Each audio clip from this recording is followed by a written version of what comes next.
Thanks for clicking. I hope to provide some gains for your brains. Welcome back. Today I'm going to be reviewing The Courage to be Rich by Suze Orman. I opted to go over this book for one because it was read by the author. That's always cool. And Suze Orman was on CNBC when I first started paying attention to investing stuff. I would watch CNBC and anything that I didn't understand, which was pretty much everything at first, I would start looking it up until I started understanding everything.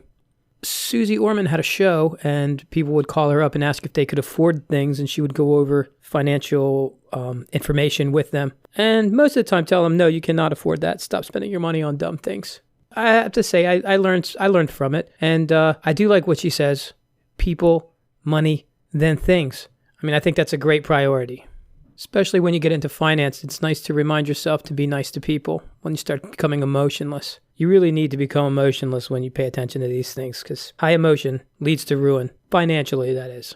Unless you're a performer. People love high emotion.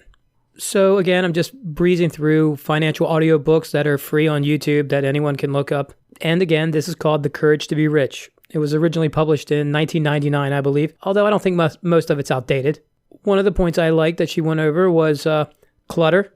Throw things away, get rid of stuff that you don't need. And it's interesting, she actually made the correlation between disorganization and health. And I think that there's definitely something to that. A correlation, I know, but I think there's something to it. It was amazing how much she said she was so against clutter, but she was so pro-marriage. And then later admits that marriage is basically just a big emotional clutter, but does work for some people sometimes. If you're thinking about getting married, you should definitely check out this book about like divorce and such. Or if you're thinking about getting divorced, even if you don't own a lot, if you're just going to rush into getting married, you definitely want to at least maybe go over this book. I've also listened to divorce lawyers online too. There's some fascinating stories from them. Definitely worth a listen. She covers buying a house and the different types of loans you can get. I think there was like a fixed, and there was something called an ARM, like an adjustable rate. She talks about the death of loved ones and basically how to sort out the paperwork if that's you doing it. She also talks about consistency with low gains, and I like that as opposed to high risk, high gains. She had said if you had $10,000, which investment plan would you want? One that rewards 80% guaranteed the first year and drops 40% the second? Or would you like a 5% return on your investment guaranteed the first year and the second year? And she did the numbers.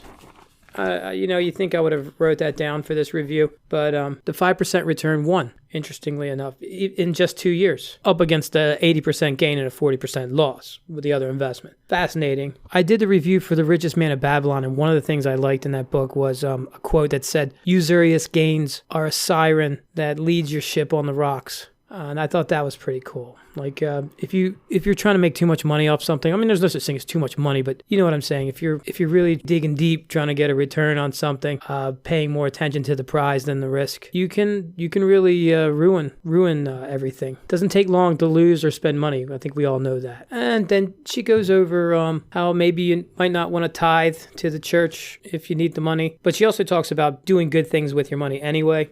So, whatever. Take that how you want. Let's see. She goes over bonds, treasuries, life insurance, annuities, IRAs, and Roth IRAs. The Roth IRA, I'm definitely going to be looking more into that. You know, it can't hurt to look into all these things. I mean, we all have the internet. You can Google bonds or IRAs or Roth IRAs. I know life insurance isn't something that I always like to think about, but now I've had plenty of physicals and I know I'm pretty much not dying. Maybe I'll look into it. But I'm really just trying to do a book a day. So that's all I got for that. If you want to listen to the book itself, it's like 6 hours and it's on YouTube for free. So knock yourself out. The Courage to be Rich. And like I said, if you're in a marriage or planning on getting married, it could be the courage to take money from somebody. All right, well, that's it. Thanks for listening.